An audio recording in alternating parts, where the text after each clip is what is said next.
Now we're going to install the second-hand eBay muffler, also known as a drone box, into our Boxster S. Now, pretty sure, if you listen, pretty sure that's the sound of the mufflers inside being completely blown out. So it's probably going to sound terrible. This design, you've got a bank of 3 cylinders and 3 cylinders. They don't combine. So we're going to put it on for some weight savings. We have a track day coming up, and then we'll look at getting this modified, basically rebuilt with better mufflers, and we'll do a T-piece connection like they have in the later model Porsches too. So this, for us, is all about the weight reduction. Obviously, we're not getting any performance out of this, really. This aftermarket exhaust, 5.8 kilograms. So it's fairly light, and we'll whip out the stock one and compare. Okay, our first step, we gotta lube all these nuts, because we gotta undo them. And there's 2 here. And then there's 2 up the top, on the top of the thing that mounts the transmission. Pretty easy. We don't have a rusty car. Being in Australia, we don't have salty roads for most of this place. So we're just gonna let that sit and come back and start undoing things. All we really need for this is a ratchet and a couple deep extensions. We need 13, and I think that's a 15. And yeah, we just start undoing these bolts to release these clamps. And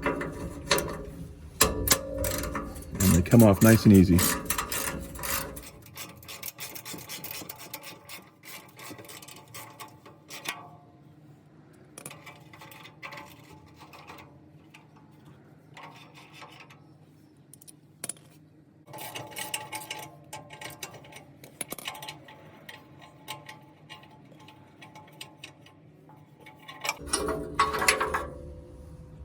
Oh, that exhaust hanger was broken off. Interesting.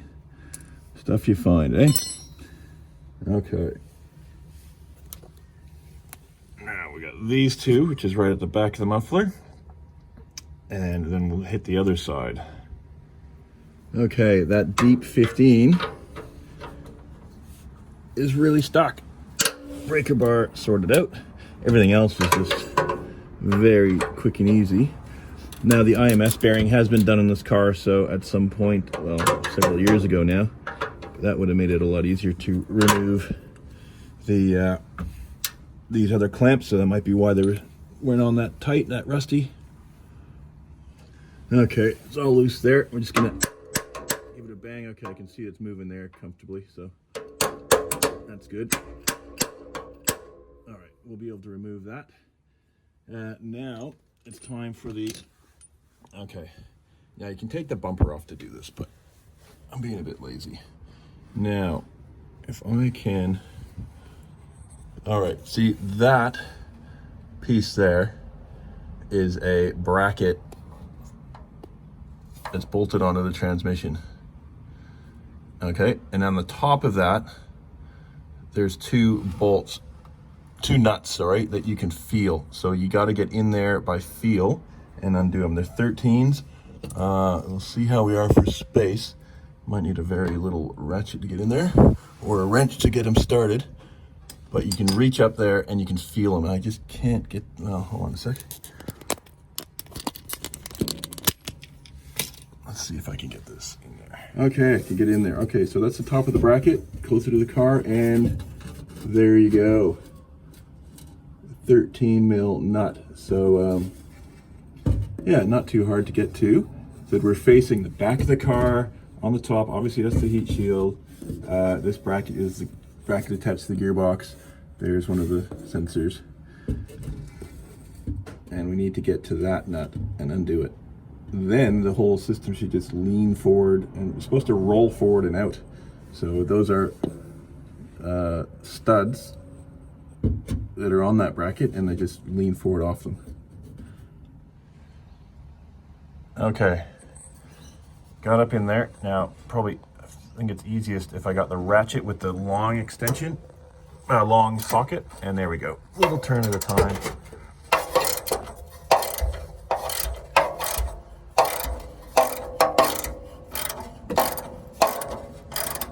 Actually, not as bad to get to as I thought.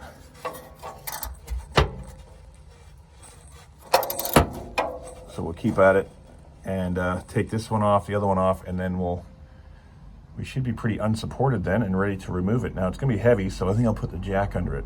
Okay, I've got it all unbolted. You can see the studs on the top, they're just kind of hanging off them. I've left the U-pipes on, but they're disconnected from the cats.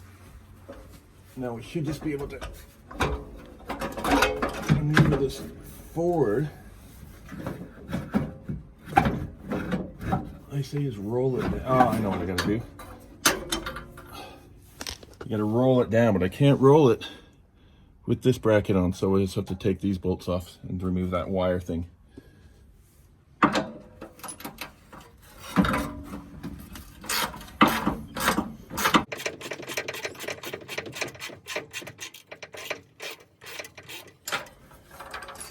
think that's all we need, just to slide that out of the way.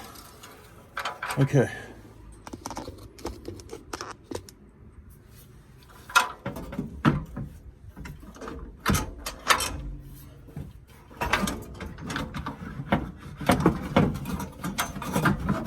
So close.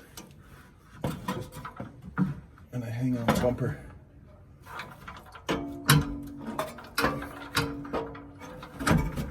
Okay, that's it. I gotta reach up, and there's a flexible bracket on top that those studs are in. I just gotta push it so that they pop out and try to get them above. Yes, there we go.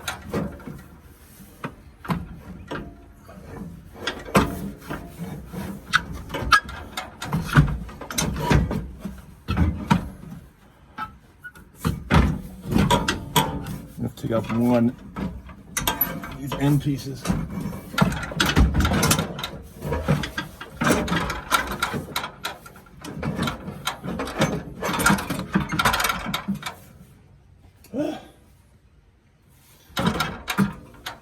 Okay, gonna leave it hang. I'm gonna get a rubber mallet. I'm gonna bash that off.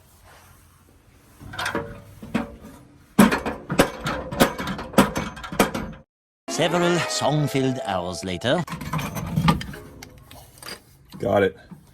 That side was a bit looser, so I got that side off. Okay. Now, let's try this again. Okay, push up. Bolts out of here.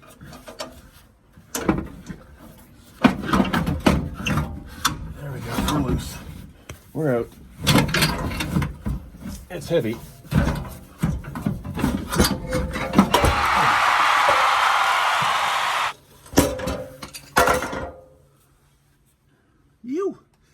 Out.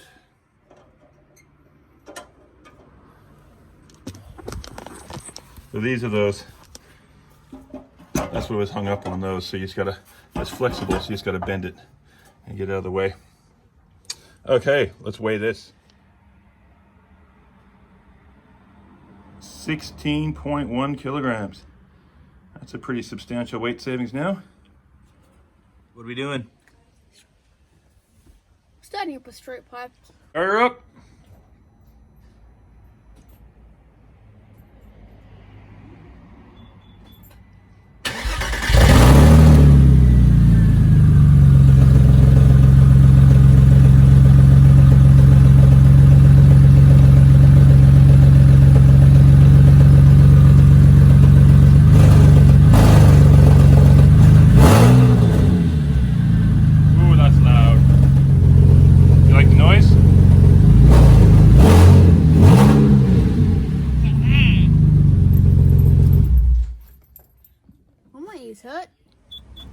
Okay, we've transferred our clamps from the stock exhaust to the replacement. We're going to work out the mounting. This is obviously just going to bolt up there, but we'll just reuse some of our nuts and bolts because not everything else is going to go. It's actually pretty light. there's no exhaust hanger, but probably just hold up by the pipes. Picking it up, holding it in position here with one hand. Looks like we can get that lined up. Focus, there we go, on those bolts, and that'll at least hold it there while we get the pipes mounted on the side. So we'll just try to get some bolts in there. Okay, I'm back. I had to make a quick stop and get some more bolts because these ones weren't long enough, and you need about 17mm bolts to go through that bracket, which I didn't realize, but that's okay. I got them now, and we'll get this in position.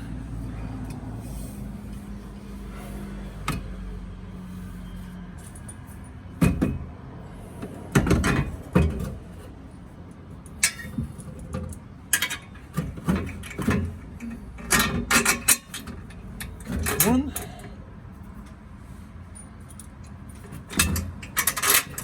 There's two, so I got 70mm bolts. I got washers to go with them too to put on that side.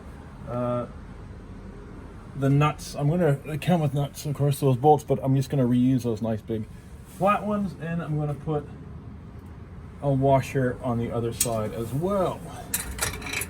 So probably could get away with 65mm bolts too. Don't think you need to do this, but that's just, I measured the ones that were on the bracket from the stock exhaust, and they were 70mm long. So they're M8 hardware. So if you're at the shop, you want to know what size, they're M8s. Okay.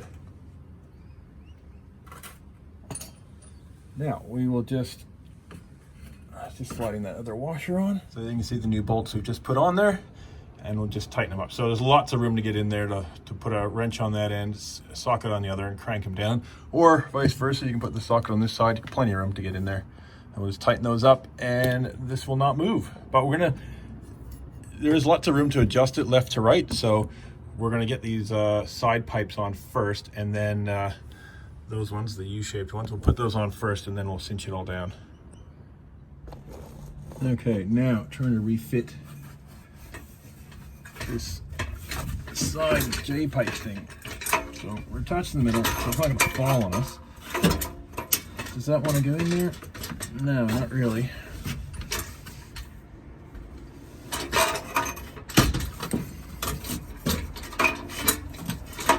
There it goes. Okay. In as far as it was before. And we've got this clamp here, which we can, it's plenty loose enough.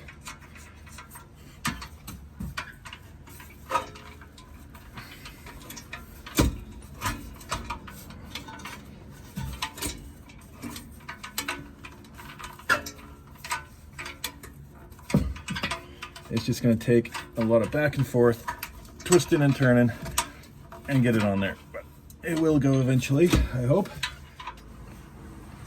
Okay, we've got it now. Everything moves. So we just slide that in there.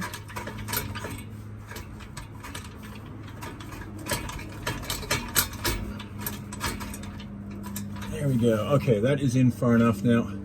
Not going to tighten it. If car shows on TV have taught me anything, it's get everything together on your exhaust before you tighten it. So, okay, we've got it on loosely. We've got the sides on, both sides. So one is easier than the other. We just slipped them on now. We're going to tighten up our bolts up top and just position it so it's center, which is pretty close, but try to get an okay angle on it as well. We don't want it pointing down, we don't want it hitting the body. So we'll get to that as we slowly tighten things up. Exhaust is on, pretty even. Just had to bend it around a bit. We used, here we go, cold start, see what it sounds like.